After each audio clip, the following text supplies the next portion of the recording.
तो पहले इसको हम लोग बहुपद के फॉर्म में कन्वर्ट कर देंगे। तो करेंगे क्या कि माइनस यानी जो 2 लिखा है तो 2 लिख दिया, माइनस एक्स से एक्स में गुना किए माइनस एक्स स्क्वायर हो गया, और माइनस एक्स से माइनस 1 में गुना किए तो प्लस एक्स हो गया। अब हमारा द्विघात बहुपद आ गया, द्विघात बहुपद आ गया। अब आने के बाद हम क्या करेंगे कि शून्यकों का गुणनफल बराबर, शून्यकों का गुणनफल लिखेंगे। शून्यकों का गुणनफल जानते हैं कि सी बटा ए होता है, और सी जो होता है हमारा अचर पद होता है। तो अचर पद देखिए कौन है, 2 है, तो 2 लिखेंगे। और ए कौन है, तो एक्स स्क्वायर का गुणांक है, तो एक्स स्क्वायर का गुणांक कुछ नहीं है, तो 1 रखेंगे, तो माइनस में है तो -1 रखेंगे, यानी 2 बटा -1 हो गया। और इसको काम करते हैं तो -2 हो गया, यानी शून्यकों का गुणनफल -2 होगा।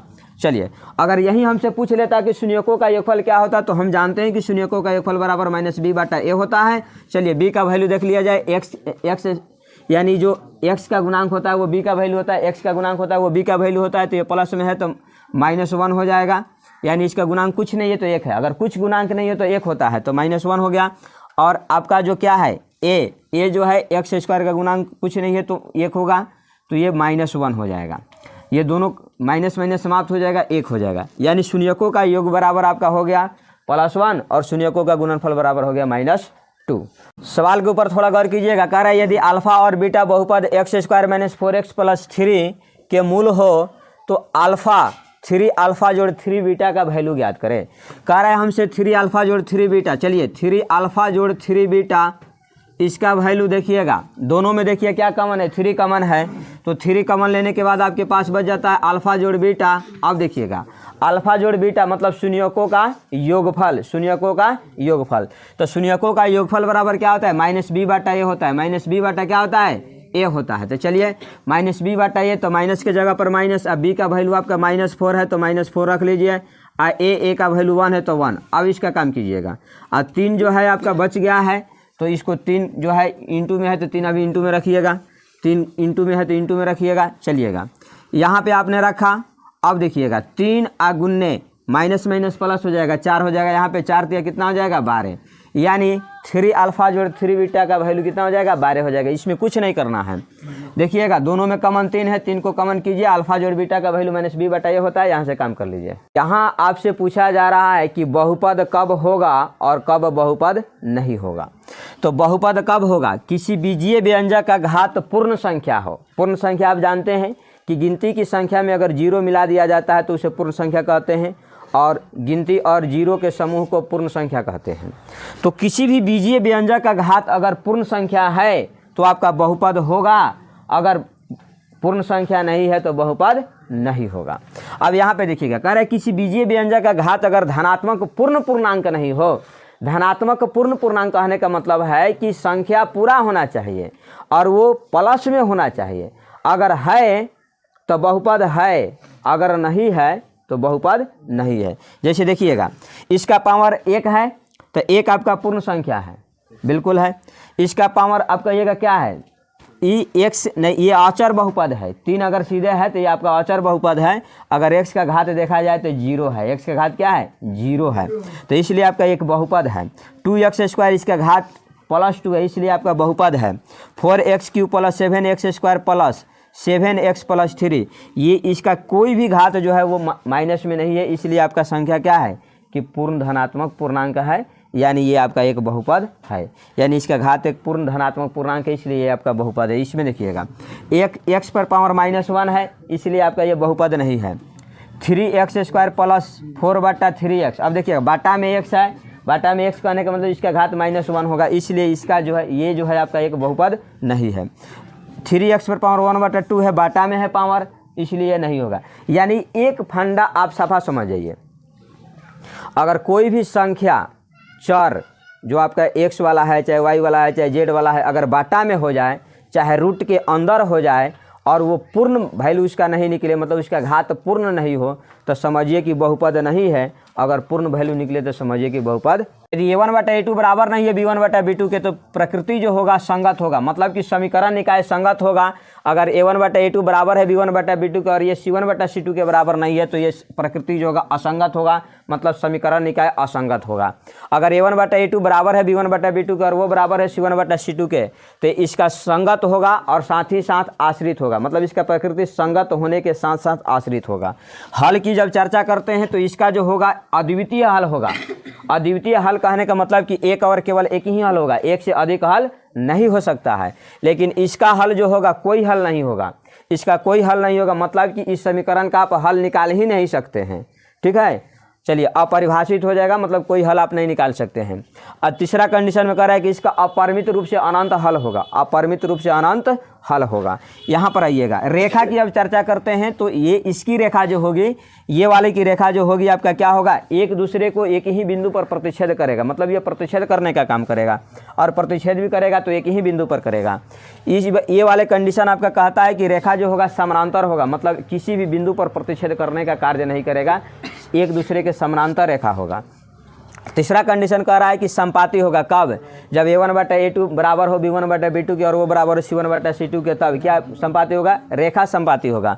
संपाती कहने का मतलब है कि आपको एक ही रेखा दिखाई देगा और दूसरा रेखा उसी के रेखा के ऊपर होगा। अब अंश बटा हर के रूप में हम लिख सकते हैं तो परिमेय संख्या है, और अंश बटा हर के रूप में हम नहीं लिख सकते हैं तो हमारा अपरिमेय संख्या है।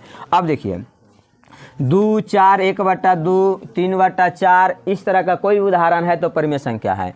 या दशमलव में जैसे ये शांत दशमलव है, रुक गया है तो शांत है, ये भी आपका परिमेय संख्या है। ये रुका नहीं, ये भी रुक गया है तो ये भी शांत है, ये नहीं रुक रहा है, भाग रहा है, अशांत आवर्ती है, अशांत आवर्ती है। आप कहेंगे भी कि शांत हो तब या अशांत आवर्ती हो तब, अशांत आवर्ती हो तब, आवर्ती दशमलव प्रसार में आवर्ती हो तब, ये भी आपका क्या होगा तो परिमेय संख्या होगा। 1.5 ये रुक गया है और 0.333333 ये भाग रहा है, 1.233 तो ये भी भाग रहा है तो भाग रहा है, या 0.66666 भाग रहा है तो भाग रहा है। तो ये दोनों का दोनों आपका क्या है, परिमेय संख्या है। अब देखिएगा, अगर रूट में भी है अब पूरा इसका वर्गमूल निकल जाता है, जिसे 16 का वर्गमूल आपका 4 हो जाएगा, ये भी परिमेय संख्या है। √9 इसका वर्गमूल 3 आएगा, ये भी परिमेय संख्या है। देखिएगा रूट से रूट कट जाएगा, 1/√3 यानी 1 ये देखिएगा √3 से √3 कट गया, आपका सीधे बच गया 3, ये भी आपका परिमेय संख्या है। ठीक है, चलिए 22/7 भी आपका परिमेय संख्या है। और ये दशमलव प्रसार शांत है। यहाँ पर देखिएगा ये √16 जिसका वैल्यू अगर आप निकालते हैं तो 4 आएगा, ये भी परिमेय संख्या है। √9 इसका वैल्यू निकालिएगा तो 3 आएगा, ये भी परिमेय संख्या है।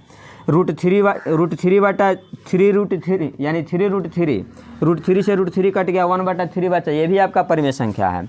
22/7 भी आपका परिमेय है। शांत, कोई भी दशमलव प्रसार जिसका वैल्यू शांत हो तो क्या होगा, परिमेय संख्या है। और अशांत आवर्ती मतलब वही संख्या लगातार अगर दोहराता है तो भी आपका परिमेय संख्या है। ठीक है, थोड़ा अपरिमेय पर गौर कीजिएगा। पाई जो है आपका अपरिमेय संख्या है, पाई क्या है आपका, अपरिमेय संख्या है। √2 अगर √2 का वैल्यू हम लोग जीवन भर निकालते रहे तो भी इसका वैल्यू निकलने वाला नहीं है, अधूरा रह जाएगा, पूरा नहीं कर पाएंगे, तो ये आपका अपरिमेय संख्या है। √3 भी आपका अपरिमेय संख्या है, 1/√3 भी अपरिमेय संख्या है, 2√3 भी आपका अपरिमेय संख्या है। यानी मिलने के बाद हमको एक बात तो समझ में आया है कि कोई भी संख्या जो रूट में हो जाए और उसका पूरा वर्गमूल नहीं निकले, कोई भी संख्या जो रूट में हो और उसका पूरा वर्गमूल नहीं निकले तो हमारा अपरिमेय संख्या होगा। यानी कोई भी संख्या जो रूट में हो जिसका पूरा वर्गमूल नहीं निकले वो हमारा अपरिमेय संख्या होगा। और अपरिमेय संख्या का दशमलव प्रसार जो होता है, अपरिमेय संख्या का दशमलव प्रसार अगर हम चर्चा करें, दशमलव प्रसार की चर्चा करें तो हमारा अशांत तो होता है और ये अनावर्ती होता है। क्या होता है, अनावर्ती होता है। मतलब अशांत अनावर्ती कहने का मतलब कि ये बदल करके आता है, एक ही जैसा आता नहीं है और वो आता रहेगा। जैसे देखिएगा 0.01 001 000 अगर आता तो 4 गो 01, फिर 5 गो 01, 6 गो 01, इसी तरह बढ़ते चला जाता है। 5, 15 और 20 के मौसा और लसा का अनुपात ज्ञात करें, मौसा और लसा का अनुपात ज्ञात करें। देखिएगा अगर मौसा पहले है तो पहले मौसा लिखेंगे और लौसा बाद में है तो बाद में लौसा लिखेंगे। तो पहले में आपसे कहा जा रहा है मौसा और लौसा का अनुपात। तो देखिएगा 5, 15 और 20 का मौसा कितना होगा, मौसा निकालते हैं तो 5 होगा और लौसा निकालते हैं तो 60 होगा, तो 5/60 हो गया। कटाने के बाद आपका 1/12 आया, मतलब कि जो पहले है उसको पहले लिखेंगे, जो बाद में उसको बाद में लिखेंगे। 1:12 आपका आएगा मौसा और लौसा का अनुपात। यहाँ पर कहा हमसे कि नहीं लौसा और मौसा का अनुपात चाहिए, तो पहले हम लौसा है यहाँ पर तो पहले लौसा लिखेंगे, अब बाद में मौसा है तो बाद में मौसा लिखेंगे। तो लौसा बटा मौसा हो गया। लौसा आपका 60 है, मौसा आपका 5 है, तो 60/5 कटाएंगे तो 12/1 और ये अनुपातिक वैल्यू में 12:1 हो गया। बस यही आपकी बात है। यानी अनुपातिक वैल्यू कहीं भी पूछे, जेकरा नाम पहले हो उसको पहले रखेंगे और जिसका नाम बाद में उसको बाद में रखेंगे। पहले वाले को ऊपर रखेंगे, बाद वाले को नीचे रखेंगे, अनुपातिक वैल्यू निकालेंगे, कहानी समाप्त कर देंगे। यदि ax² जोड़ bx जोड़ c बराबर 0 है तो ये आपका द्विघात समीकरण है। अब इसमें हम देखेंगे विवेचक जिसको बोलते हैं या विविधकर बोलते हैं या d बोलते हैं, तो d बराबर कितना होता है। तो ये d बराबर होता है b² - 4ac, d बराबर होता है b² - 4ac। अब दूसरी बात है कि द्विघात समीकरण के 2 मूल होते हैं। द्विघात समीकरण के कितने मूल होते हैं? 2 मूल होते हैं, ठीक है। तो इसका मूल 2 तो होता है और मूल 2 तरह का हो सकता है। कहिएगा कैसे कैसे? तो द्विघात समीकरण का मूल या तो वास्तविक होगा नहीं तो काल्पनिक होगा, वास्तविक होगा नहीं तो काल्पनिक होगा। अब देखने वाली बात है कि द्विघात समीकरण का मूल वास्तविक कब होगा और द्विघात समीकरण का मूल काल्पनिक कब होगा।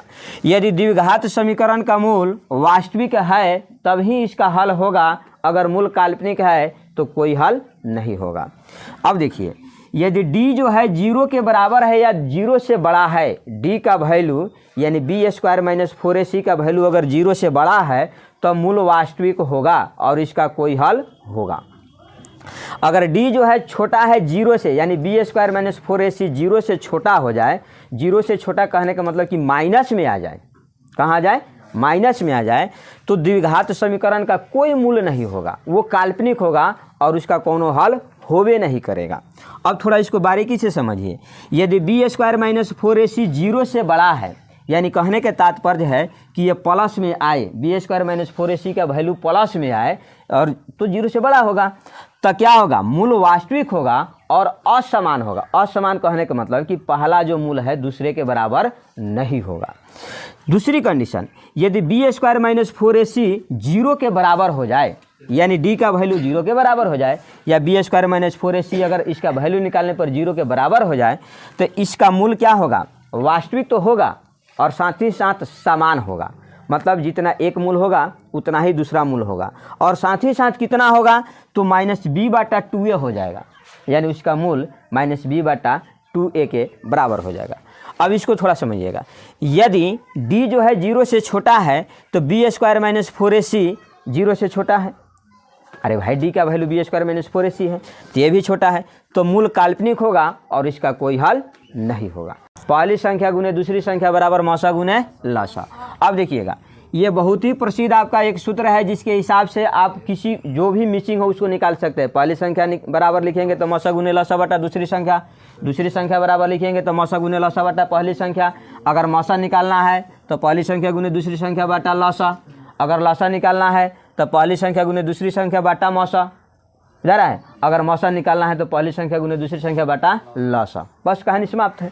तो सवाल यहाँ से पूछ रहा है, दो संख्या a और 18 का लौसा जो है 36 है, a और 18 का लौसा जो है आपका 36 है और इसका मौसा 2 है। मौसा कितना है? 2 है। मौसा कितना है? 2 है।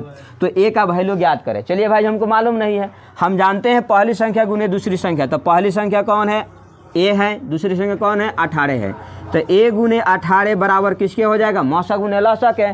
तो मौसा हमारा 2 है तो 2 लिखिए, लौसा हमारा 36 है तो 36 लिखिए। बस 18 दूना 36, 2 आया तो a बराबर 2 दूना 4 हो गया। बस संख्या निकल गई। p और q अभाज्य संख्या है या सह अभाज्य संख्या है? ये दो तरह से पूछता है, या तो कहता है अभाज्य संख्या है और नहीं तो सह अभाज्य संख्या है। तो p और q का मौसा क्या होगा और p और q का लौसा क्या होगा? ध्यान से सुनिएगा। अगर ये दोनों अभाज्य संख्या है या सह अभाज्य संख्या है तो इसका मौसा जो होगा 1 होगा। मौसा कितना होगा? 1 होगा। लेकिन जब लौसा की चर्चा करता है तो दोनों का गुणनफल हो जाएगा, अर्थात p गुने q हो जाएगा।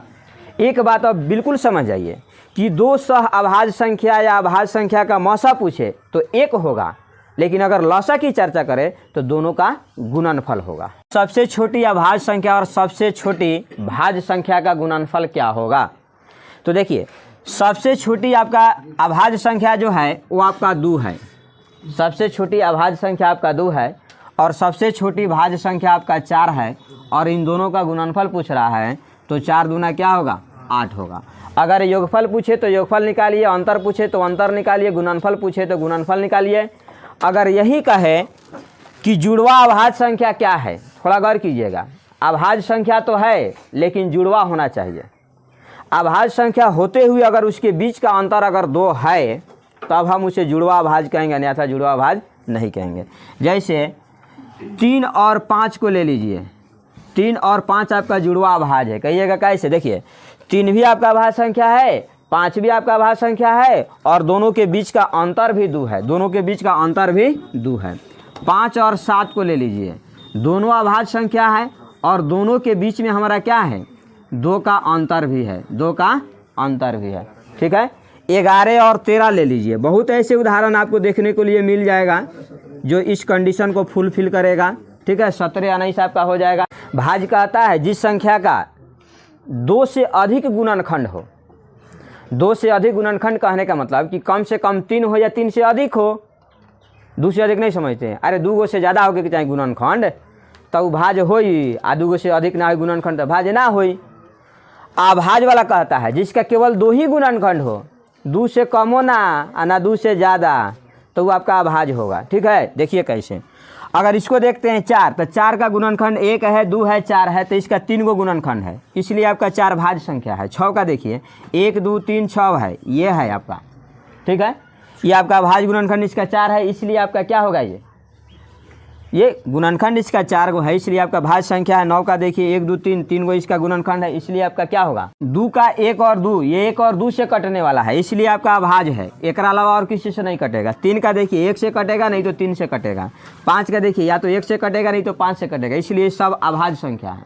अब देखिए, सवाल आता है एक पर कि एक भाज्य है कि अभाज्य है, तो भैया वाले दोनों में कौनों में नहीं है। कहिएगा क्या है?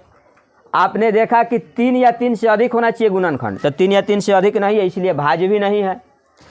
अभाज्य कह रहा है कम से कम 2 गो होना चाहिए, 2 से अधिक भी नहीं होना चाहिए, 2 से कम भी नहीं होना चाहिए, तो एक लंग 1 ही गो गुणनखंड है, 1, इसलिए न तो भाज्य है और न ही अभाज्य है। यानी हम इसके लिए कहते हैं एक न तो भाज्य संख्या है और न ही अभाज्य संख्या है, दोनों में से कोनो नहीं है। के किस मान के लिए समीकरण निकाय का हल अनंत होगा? चलिए कोई बात नहीं है। हम जानते हैं कि अनंत हल होने के लिए a1 बटा a2 बराबर होना चाहिए b1 बटा b2 के, और ये बराबर होना चाहिए c1 बटा c2 के। a1 बटा a2, तो a1 का वैल्यू 1 है तो 1, a2 का वैल्यू कितना है? 5, तो 5, बराबर तो बराबर। b1 का वैल्यू 2 है तो 2, अब b2 का वैल्यू k है तो k। चलिए 1 बटा 5 और 2 बटा k बराबर c1 बटा c2, तो c1 का वैल्यू 3 और c2 का वैल्यू 15 है। चलिए इसको कटाइएगा तो आपका हो जाएगा 1 बटा, यानी 5 या 15, 1 बटा 5। देखिए कोई बात नहीं है, 1 बटा 5 ये भी है, 1 बटा 5 ये भी है, कोई दिक्कत नहीं है। अब 2 बटा k को क्या कीजिए कि 1 बटा 5 के बराबर कर लीजिए।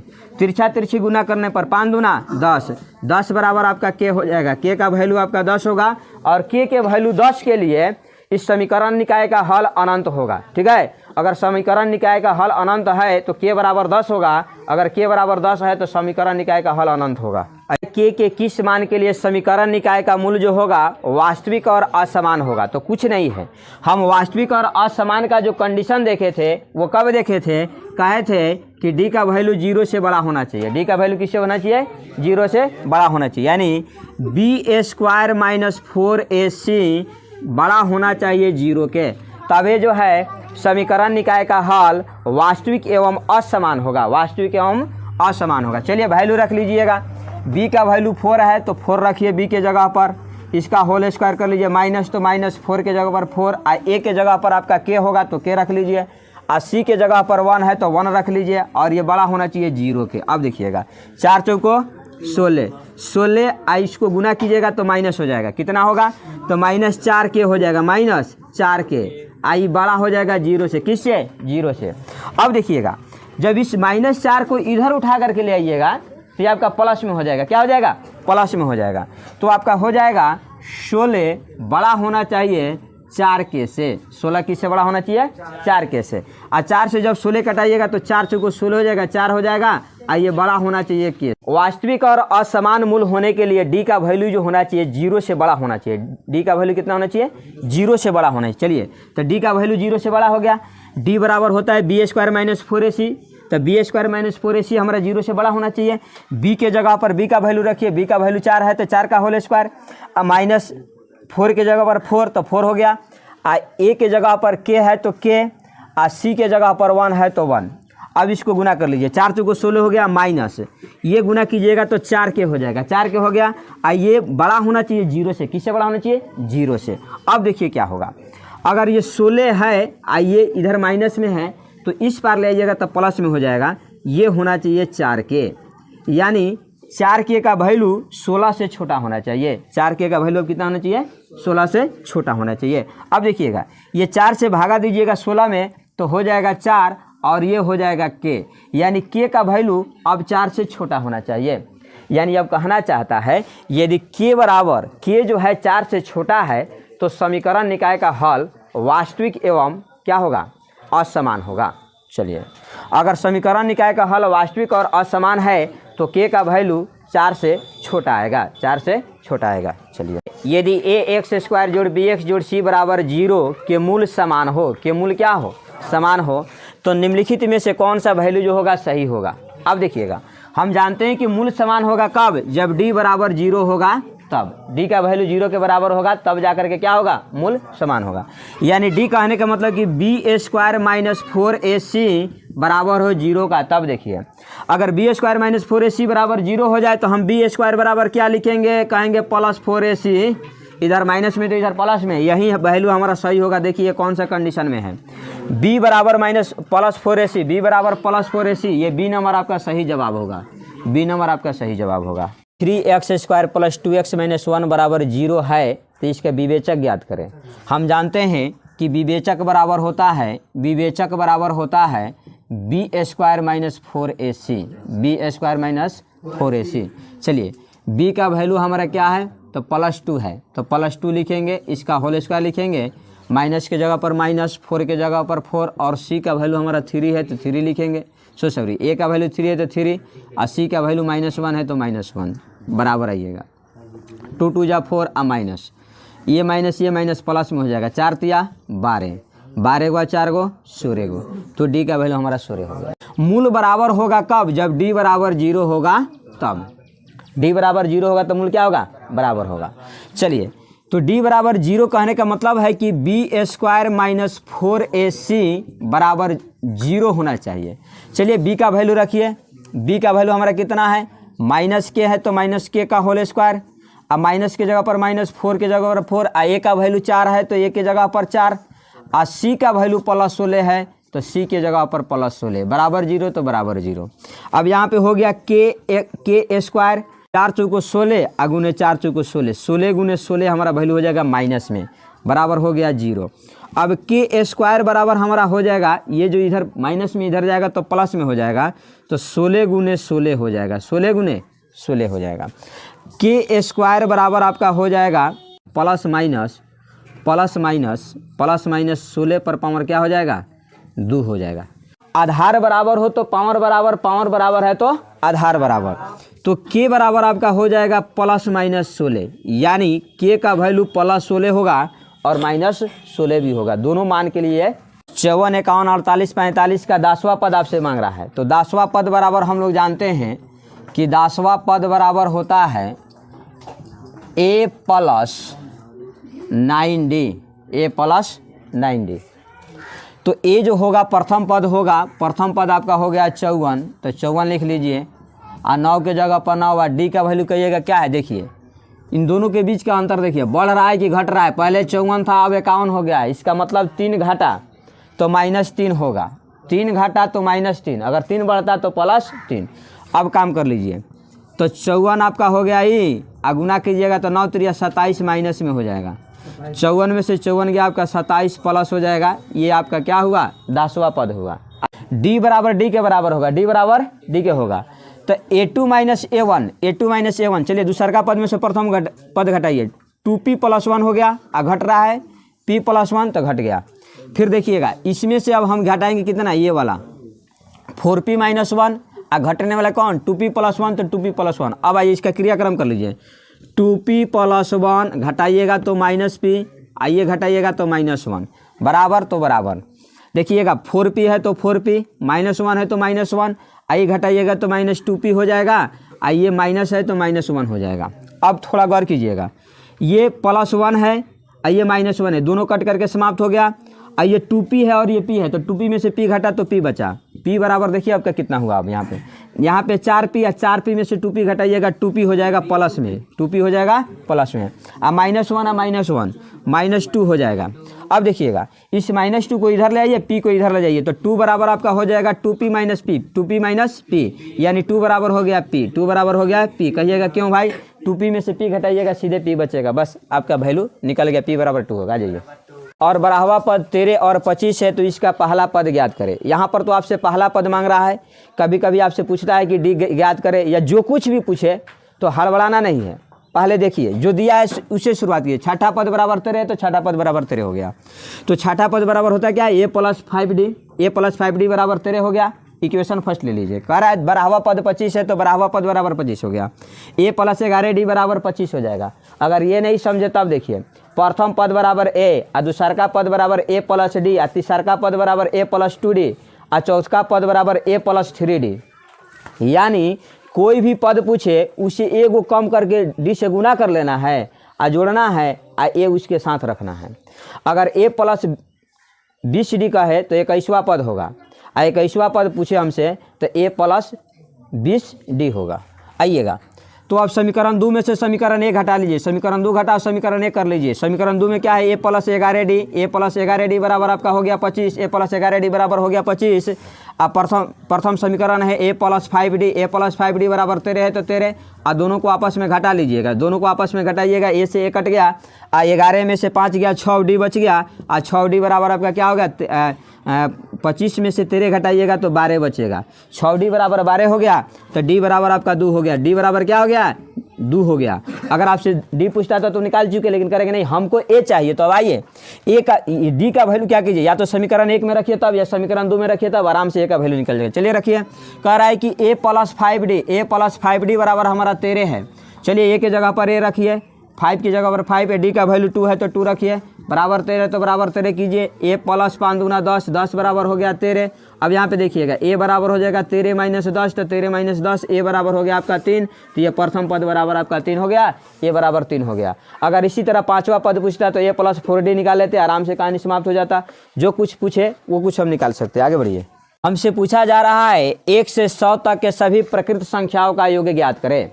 तो हमारे सामने में सवाल है 1 से 100 तक के सभी प्रकृत संख्याओं का योगफल ज्ञात करें। यदि 1 से 100 तक में जाते हैं तो हमको कुल प्रकृत संख्याओं का वैल्यू जो होगा 100 होगा, तो 100 कोष्ट 100 + 1 अब बटा हो जाएगा 2। चलिए वैल्यू निकाल लीजिए, 2 से कटाइएगा 50 हो जाएगा, तो 50 गुने आपका क्या हो जाएगा, 50 यानी 50 गुने ये, और 100 + 1 101, 101 में गुना कर लीजिए 50 से, 5 एकम 5, 0 के 0, और 5 एकम 5, और इस पर एगो 0 कर लीजिएगा, 50 50 हो जाएगा। समानांतर श्रेणी दिया हुआ, इसका कौन सा पद 88 है, क्या हमको मालूम है, नहीं मालूम है।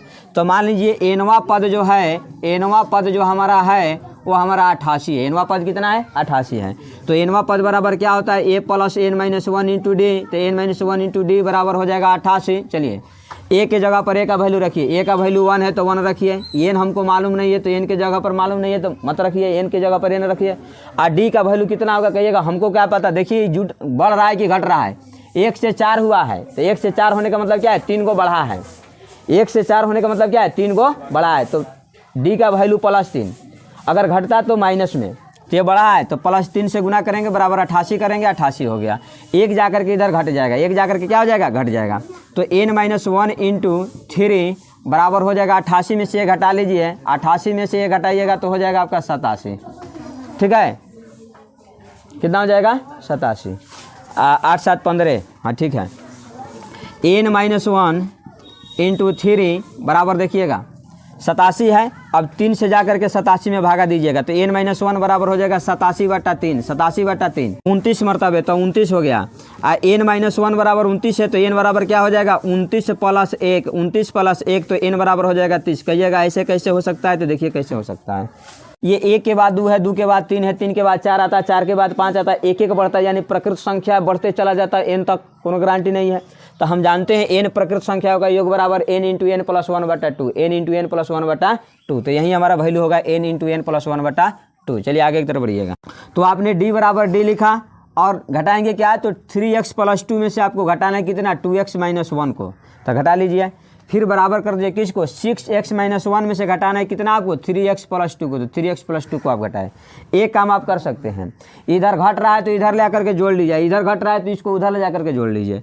तो इधर हो जाएगा 3x + 2, इधर माइनस में इधर आएगा तो हो जाएगा प्लस में 3x + 2 बराबर, तो बराबर यहाँ पे है 6x - 1, इसमें जुटने वाला कौन है, ये वाला, तो इधर जाएगा तो जुट जाएगा तो 2x - 1 जुटेगा। अब देखिएगा इधर जोड़िएगा तो 3 आदमी 3 आदमी 6 आदमी, तो 6x + 2 = 2 4 = 6x ये है 2x ये है, तो 6 × 2 = 8x ये हो जाएगा, -1 - 2 हो जाएगा। एक काम करते हैं हम लोग 6x को ले करके 8x में से घटा लेते हैं और -2 को इधर लाएंगे तो प्लस हो जाएगा, तो ये जुट जाएगा। तो 4 + 2 बराबर 8x - 6x। आप ही बताइए 4 × 2 = 6, 8 में से 6 गया 2, यानी 8x में से 6x घटेगा 2x, तो 2x बराबर जब 6 है तो 2 से 6 कटाइएगा तो 3 मरतबे, x का वैल्यू अब आपका हो गया 3। तो यहाँ पर x का वैल्यू आपका कितना हुआ 3 हुआ। आइए यहाँ तक, एक समबाहु त्रिभुज ABC के भुजा जो है 2a है, तो इसकी ऊंचाई ज्ञात करें। तो आइए थोड़ा समबाहु त्रिभुज पर गौर करते हैं। समबाहु त्रिभुज की तीनों भुजाएं आपस में बराबर होती है, जो आपने बराबर कर लिया। कह रहा है इसकी ऊंचाई ज्ञात करने के लिए, तो अब हम ऊंचाई पर गौर करते हैं। तो आपको निकालना है h, तो h बराबर आपका √अंडर हो जाएगा कितना 2a का होल स्क्वायर, 2a का होल स्क्वायर माइनस इसका अधिया a है तो a का होल स्क्वायर। चलिए आइएगा थोड़ा निकालिएगा इसका वैल्यू का। अब क्या करेंगे कि 2 × 2 = 4, 4a² हो जाएगा, जिसमें से a² आपको घटाना है, 4a² में से घटाइएगा तो 3a² बच जाएगा। आप आपके सामने में है कि a² के बदला में a तो बाहर निकल जाएगा, लेकिन आपका √3 बच जाएगा। तो a√3 जो होगा आपका ऊंचाई होगा, a√3 बराबर ऊंचाई होगा। इससे पहले हम करेंगे क्या कि 2 त्रिभुज बनाएंगे, और जिस तरह से नंबरिंग किया है, पहले a है तो पहले a रखेंगे, फिर उसका p है तो इसका p रखेंगे, इसका b है तो उसका q है, a का b तो a का q, a का c है तो दूसरे का r है, तो बिल्कुल रखेंगे। अब थोड़ा कोण की चर्चा करें। कह रहा है a जो है p के बराबर है, a जो है p के बराबर है, बिल्कुल बराबर है। b जो है q के बराबर है, b जो है q के बराबर है, बिल्कुल बराबर है। c जो है r के बराबर है, हाँ c भी r के बराबर है। बस इसका मतलब है त्रिभुज ABC जो होगा, ABC ये समरूप होगा किसके PQR के, तब PQR देखिए ये ऑप्शन क नंबर में है, तो ये आपका डी नंबर में है। त्रिभुज ABC जो है समरूप है त्रिभुज PQR के, ये ऑप्शन नंबर आपका डी, मतलब 4 नंबर ऑप्शन आपका 100% सही होगा। मतलब ऐसे हिसाब में क्या करना होता है कि नंबरिंग को ध्यान में रखना होता है कि जो भुजा पहले है उसको पहले, जो बीच में उसको बीच में, जो अंत में उसको अंत में, और सीरियल नंबर से चलने पर दिक्कत नहीं होती है। चल DE समानांतर है BC का, एवं AD/ BD बराबर 3/5 दिया हुआ है, और साथ ही साथ यदि AC बराबर 5.6 cm है तो AE का वैल्यू ज्ञात करना है। हम जानते हैं किसी भी त्रिभुज में अगर एक भुजा दूसरे भुजा के समानांतर होती है तो अन्य 2 भुजाओं को एक ही अनुपात में डिवाइड कर देती है। तो हम जान रहे हैं कि AD/BD बराबर जो होगा वो क्या होगा, तो AE/EC के बराबर होगा। किसके बराबर होगा, EC के बराबर होगा। और यहाँ पे हमारा जो वैल्यू दिया हुआ है AC का दिया हुआ है, किसका वैल्यू है AC का। तो AC का वैल्यू देने का मतलब यहाँ से लेकर के यहाँ तक वैल्यू दिया हुआ है, कोई बात नहीं है। तो जब ऐसे बराबर है तो हम बड़े भुजा के साथ बड़े भुजा को बराबर करेंगे और छोटे भुजा के साथ छोटे भुजा को बराबर करेंगे। तो हम लिखेंगे AD/, अब यहाँ से यहाँ तक की भुजा देख लीजिए क्या है, AB है तो AB लिखेंगे, और साथ ही साथ AE/, तो बड़ा वाला भुजा देख लीजिए यहाँ से यहाँ तक कितना है AC है तो AC लिखेंगे। चलिए अब वैल्यू को रख लीजिए, वैल्यू को रखिएगा तो एडी का वैल्यू आप जानते हैं, एडी का वैल्यू आपके पास 3 है तो 3 रखेंगे। एबी का वैल्यू आप नहीं जानते हैं, ये जो वैल्यू आपका था वो बीडी का था, तो यहाँ से यहाँ तक आपका 3 है और यहाँ से यहाँ तक अगर आपका 5 है तो आप ही बताइए एबी का वैल्यू 5 और 3 8 होगा कि नहीं होगा? 8 होगा, 100% होगा। तो आप ही बताइए, ए ई बट्टा वैल्यू नहीं है तो नहीं लिखेंगे, ए ई लिखेंगे। एसी का वैल्यू देखिए कितना है, दे चुका है एसी का वैल्यू 5.6, तो 5.6 लिखेंगे कि नहीं? और फिर गुना करेंगे 3 गुने ये तिरछा तिरछी, तो 0.7 से गुना करेंगे बराबर ए ई हो जाएगा। और 7 तरीका कितना हुआ? 21, एक अंक के पहले दशमलव बराबर ए ई का वैल्यू आया। इस तरह से आपने ए ई बराबर, सवाल के ऊपर थोड़ा गौर करेंगे। कह रहा है त्रिभुज ABC जो है समरूप है PQR के, और साथ ही साथ कोण A बराबर 47 डिग्री है, कोण Q बराबर 73 डिग्री है, और आपसे कोण C का वैल्यू मांग रहा है। तो सबसे पहले आप फिगर बनाएंगे। देखिए ABC त्रिभुज है, PQR त्रिभुज है, A जो है 47 डिग्री है, Q जो है 73 डिग्री है। अब आप ही बताइए, जब ये दोनों त्रिभुज आपस में समरूप है जरा है, तो इसका संगत कोण आपस में बराबर होगा। इसका मतलब है कोण B बराबर कोण Q होगा। तो कोण B बराबर कोण Q होगा तो कोण Q का वैल्यू कितना हो गया? 73 डिग्री। 73 डिग्री हुआ ना हो, तो कोण B का वैल्यू तो आपने निकाल लिया 73 डिग्री। अब हमको C का चाहिए। हम जानते हैं त्रिभुज के तीनों कोणों का योगफल बराबर 180 डिग्री होता है। कितना होता है? 180 डिग्री होता है। तो हम लिखेंगे कोण C बराबर क्या? तो 180 डिग्री में से हम घटा लेंगे कोण A और कोण B, दोनों को जोड़ करके घटा लेंगे। त्रिभुज के तीनों कोणों का योगफल 180 डिग्री होता है ना, तो हम कोण C बराबर क्या करेंगे? 180 में से दोनों को जोड़ करके घटा लेंगे, कहानी समाप्त है। तो कोण C बराबर क्या हो जाएगा? 180 डिग्री में से क्या घटेगा भाई? तो कहिएगा 47 गोई या 73 गोई, 47 73 जोड़ लीजिए, 7 5 12, 120 हो जाएगा। कितना हो जाएगा? 120। अगर नहीं समझ में आए तो जोड़ लीजिए आराम से, 47 + 73, 47 + 73 कीजिएगा तो 180 में से घटने वाला है कितना? 120। 7 3 10 की 0 हाथ में साथ चलेगा, एक बार 120 डिग्री हो जाएगा। 180 में से 120 डिग्री घटाइएगा, 60 डिग्री आपका वैल्यू हो जाएगा। कोण C बराबर आपका 60 डिग्री हो गया। जय हिंद, जय भारत करते रहिए। यानी किसी बिंदु की मूल बिंदु से दूरी बराबर होगा √x² + y²। चलिएगा यहाँ पे उदाहरण में देखिएगा, कह रहा है बिंदु P का निर्देशांक -6 और -8 है, तो इसका मूल बिंदु से दूरी क्या होगा? तो हम कहेंगे कि √x² + y² होगा। x का वैल्यू यहाँ पे -6 दिया हुआ है, तो 6 का स्क्वायर प्लस y का वैल्यू 8 है तो 8 का स्क्वायर। आप ही देखिए इसका वैल्यू होगा 66 36, तब प्लस आपका 36 हो गया, और 8 8 64 प्लस आपका 64 हो गया। और दोनों को जब आपस में जोड़ेंगे तो 64 36 जोड़ने पर 100 आएगा, और जब इसका वर्गमूल निकालेंगे तो √10 यानी बाहर निकलने के बाद 10 हो जाएगा। यानी इसके मूल बिंदु से दूरी जो है 10 है। ठीक है, 10 इकाई होगा। चलिए, अगर यही हमसे कह देता कि दो बिंदुओं के बीच की दूरी, तो उसको हम लोग देखते हैं। एक बिंदु है जिसका निर्देशांक 5 और -12 है, दूसरा बिंदु है जिसका निर्देशांक 9 और -9 है। इसके बीच की दूरी क्या होगी? तो बीच की दूरी बराबर √x1 - x2 का होल स्क्वायर + y1 - y2 का होल स्क्वायर होगा। तो यहाँ पे वैल्यू रखिएगा, x1 का वैल्यू देख लीजिएगा 5 है तो 5 रखिएगा, x2 का वैल्यू आपका 9 है तो यहाँ पे 9 घट जाएगा और इसका होल स्क्वायर हो जाएगा प्लस, तो प्लस। y1 का वैल्यू -12 है तो -12 रखिएगा, घट रहा है कितना? y2, तो y2 का वैल्यू -9 है, और जब माइनस वाला घटेगा तो प्लस में हो जाएगा, प्लस वाला घटेगा तो माइनस में, इसीलिए -9 अब नहीं लिख करके हम +9 लिखेंगे और इसका होल स्क्वायर करेंगे। थोड़ा गौर कीजिएगा कि इसका वैल्यू कितना आने वाला है। 5 में से 9 गया, -4 हुआ, और -4 का होल स्क्वायर कीजिएगा, 4 चौको 16 प्लस में हो जाएगा, प्लस तो प्लस। 12 में से 9 गया, -3 हुआ, 3 का स्क्वायर कीजिएगा, 3 3 9 हो जाएगा, तो ये 9 हो गया। दोनों को जब आपस में जोड़ेंगे तो 16 9 25 हो जाएगा, और 25 का जब वर्गमूल निकालिएगा तो 5 हो जाएगा। इस तरह से आपका कहानी समाप्त हुआ। सवाल आपसे पूछ रहा है बिंदु P जिसका निर्देशांक XY है और Q जिसका निर्देशांक XY है को मिलाने वाले रेखाखंड का मध्य बिंदु का निर्देशांक क्या होगा?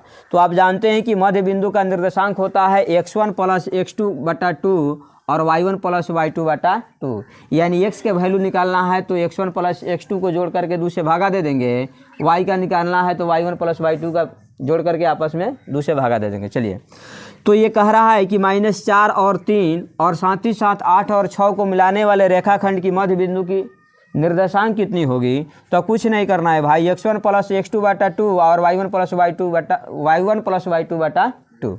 देखिएगा x1 का वैल्यू -4 है तो -4 लिखिए, x2 का वैल्यू +8 है तो +8 लिखिए, बटा 2 है तो बटा 2 लिखिए। x2 यानी यहाँ पर देखिएगा y1 का वैल्यू 2 है तो 2 लिखिए, y2 का वैल्यू 6 है तो 6 लिखिए, बटा 2 है तो बटा 2 लिखिए।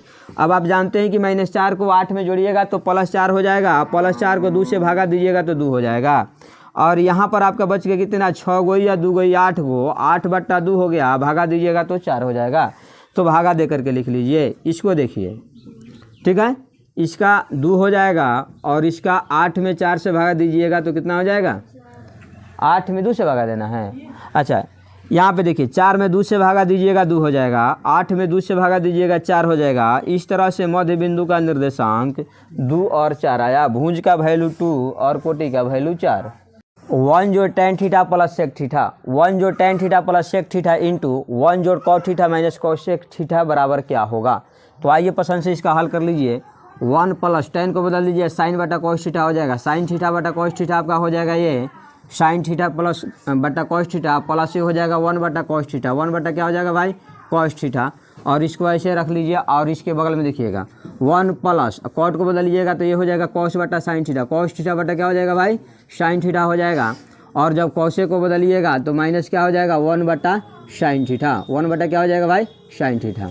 अब देखिएगा दोनों का क्रियाक्रम कीजिएगा तो इसका वैल्यू आपका क्या हो जाएगा भाई, हो जाएगा cos थीटा, क्या हो जाएगा cos थीटा आप प्लस साइन थीटा, प्लस क्या हो जाएगा साइन थीटा आप प्लस 1, अब बटा हो जाएगा आपका cos थीटा। चलिएगा इधर वाला आपका हो जाएगा साइन थीटा आप प्लस cos थीटा अब -1, अब बटा हो जाएगा आपका साइन थीटा, क्या हो जाएगा साइन थीटा। बस अब देखिएगा a जोड़ b into A minus B, ऊपर लिखा हुआ है a जोड़ b into A minus B, a जोड़ b into A minus B. तो ऊपर वाला अगर आपका वैल्यू आप निकालते हैं तो हो जाएगा cos थीटा जोड़ साइन थीटा का होल स्क्वायर, cos थीटा जोड़ साइन थीटा का होल स्क्वायर और -1 का होल स्क्वायर, चूँकि a square minus B square हो जाएगा।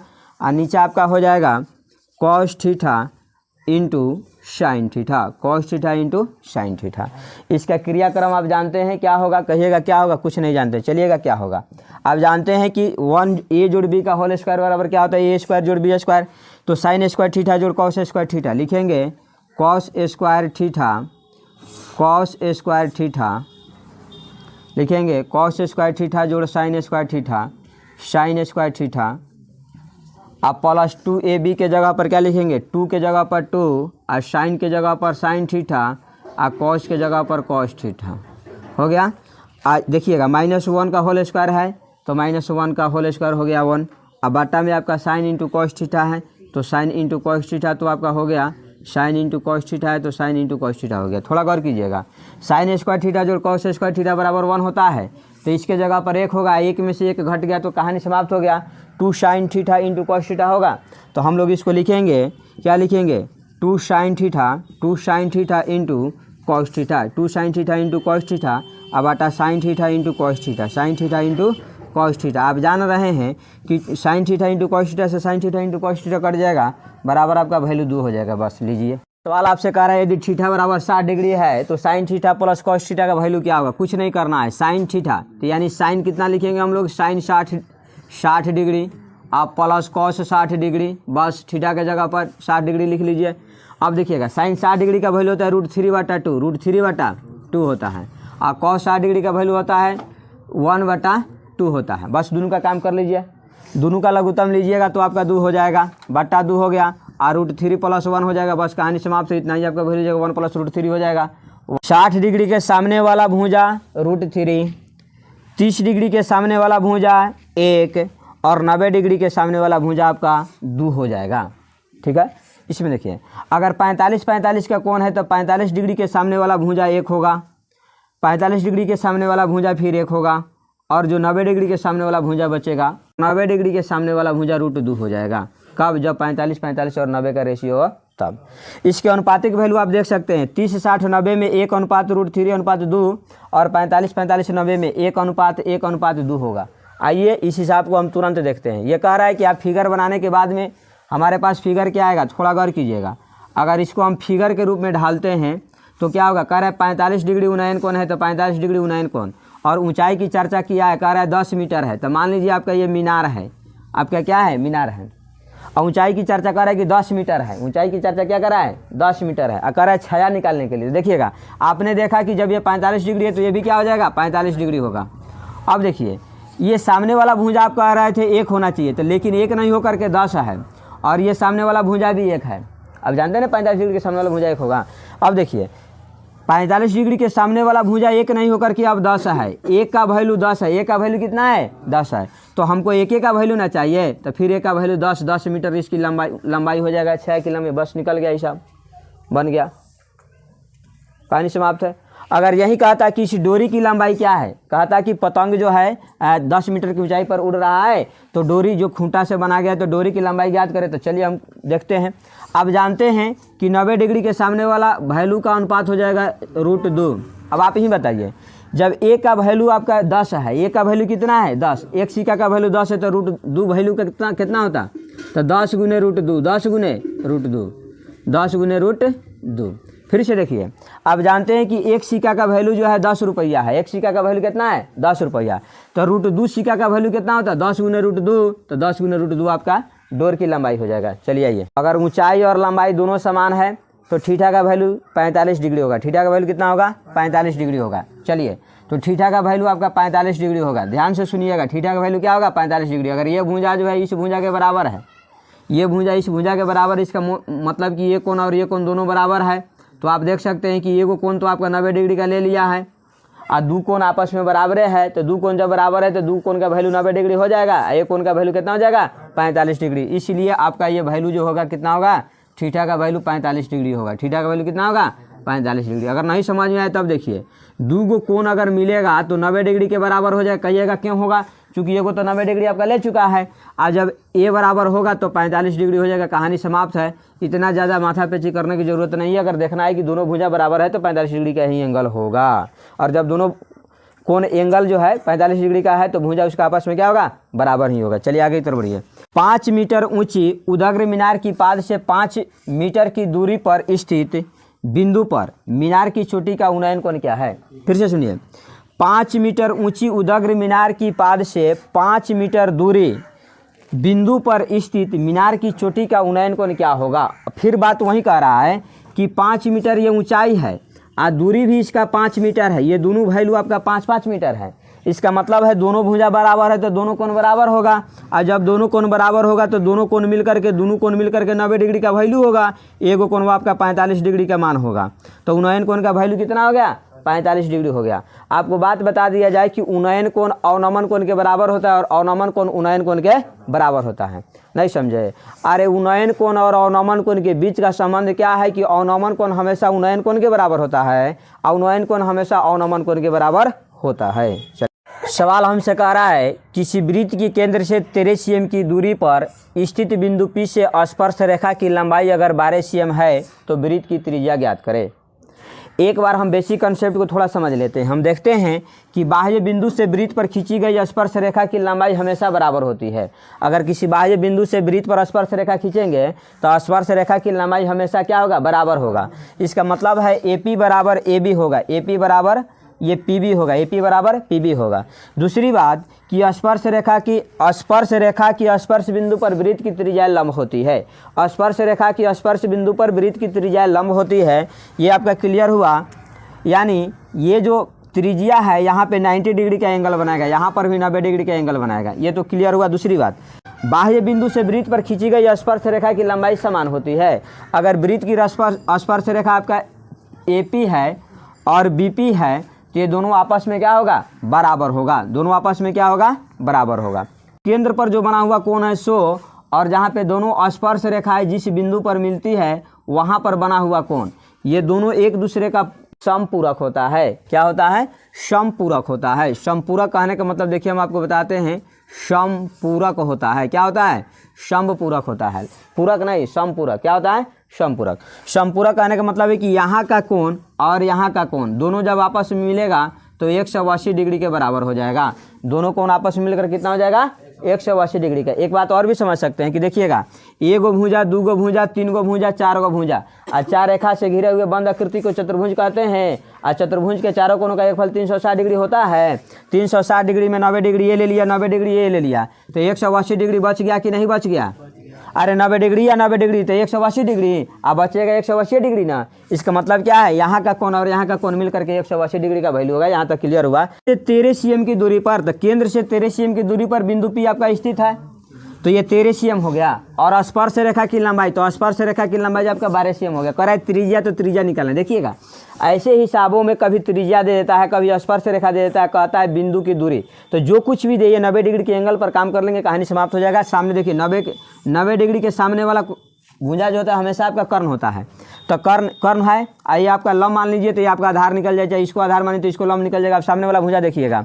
अब आप क्या लिखेंगे, ये त्रिज्या बराबर जो OR बराबर आपका होगा रूट अंडर क्या हो जाएगा भाई, सामने वाला भुजा कर्ण है OP, तो OP का होल स्क्वायर घटा किसका, AP का होल स्क्वायर, तो AP का होल स्क्वायर कर लीजिए।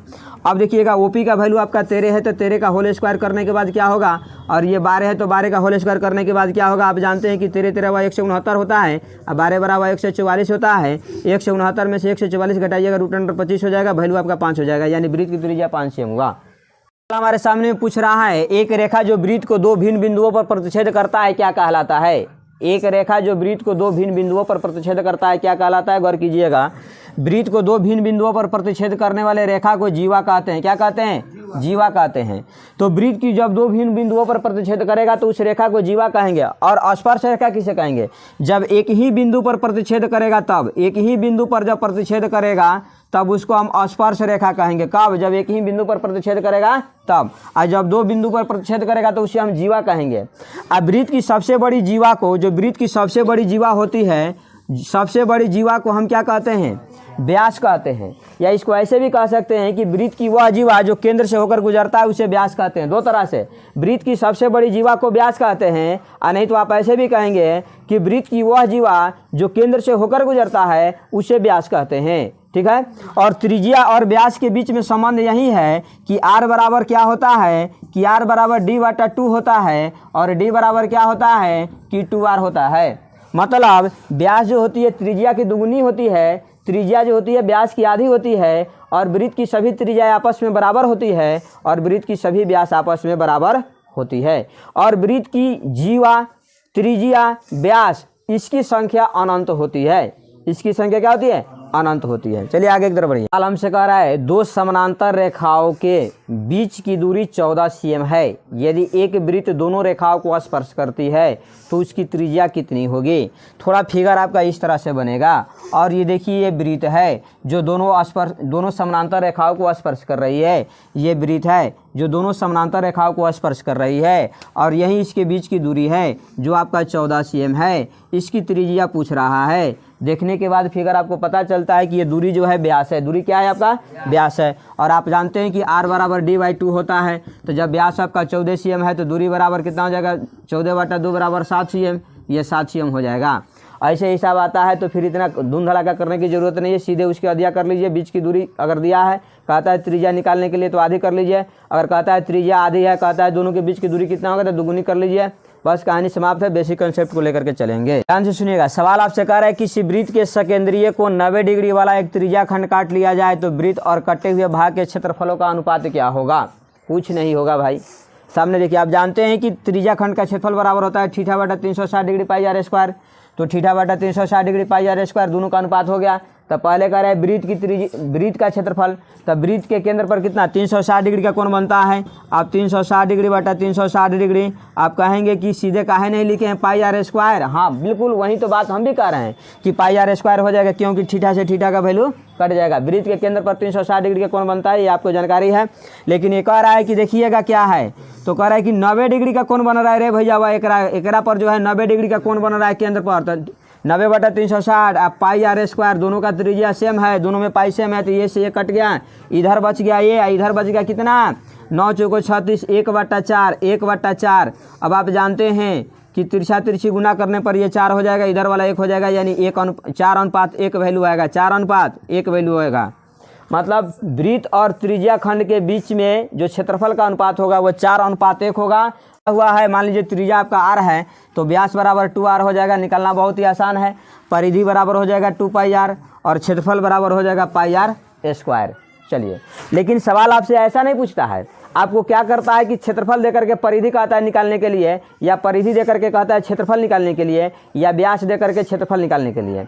तो व्यास और त्रिज्या दिया है तो निकालना बहुत ही आसान है, जैसे आप समझ चुके हैं। लेकिन अगर व्यास क्षेत्रफल दे दे और इसको निकालें तो हम कैसे निकालेंगे, देखिएगा। πr² हमारा वैल्यू हो गया, पाई की जगह पर 22/7 हो गया और r की जगह पर r² लिखिए बराबर 38.5 हो गया। चलिए, अब r² बराबर आपका हो जाएगा 38.5 × 7 अब बट्टा हो जाएगा 22, बाटा हो जाएगा 22।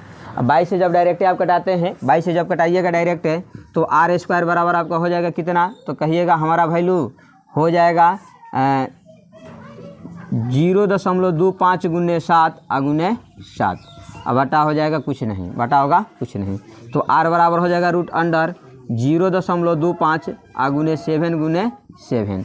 अब देखिएगा r बराबर हो जाएगा 7 के बदला में एगो 7 बाहर निकलेगा और 0.25 के बदला में एगो 0.5 निकल जाएगा, गुना कीजिएगा r बराबर 3.5 हो जाएगा। बस यही आपका वैल्यू होगा। आ जाइए, यहाँ पे सवाल आपसे पूछ रहा है कि अर्धवृत्त की परिमाप आपका 72 cm है तो उसकी त्रिज्या क्या होगी। देखिएगा, अगर त्रिज्या हमारा दिया रहता, कहता कि व्यास क्या होगा तो 2r हो जाता, क्षेत्रफल पूछता तो 1/2πr² हो जाता, परिधि पूछता तो πr + 2r हम दे देते, कहानी समाप्त हो जाता।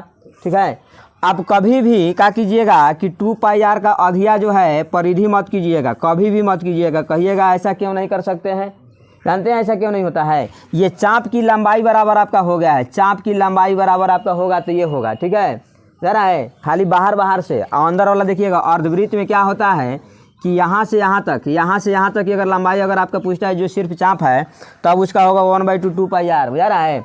लेकिन देखिएगा ये दूगो त्रिज्या आपका और अधिक जुड़ जाता है, यहाँ से यहाँ तक, इसलिए इसमें क्या होता है कि πr + 2r हो जाता है, परिधि बराबर πr + 2r। ठीक है, चलिए आइए, तो हमारा πr + 2r बराबर दिया है 72 cm, दिया हुआ है 72 cm। आइए वैल्यू रख लीजिएगा, पाई का वैल्यू 22/7 प्लस ये r है प्लस 2r यहाँ पे हो गया बराबर 72 cm आपका ये हो गया।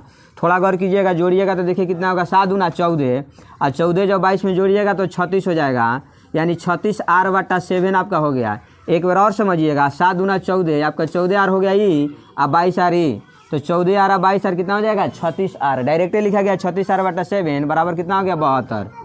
अब देखिएगा 36 दूना 72, 2 आपका हो गया, 2 मरतबे काटा। अब r बराबर क्या होगा, 2 से भागा है तो 2 से गुना हो जाएगा, r बराबर 7 × 2 बराबर कितना हो जाएगा 14 हो जाएगा।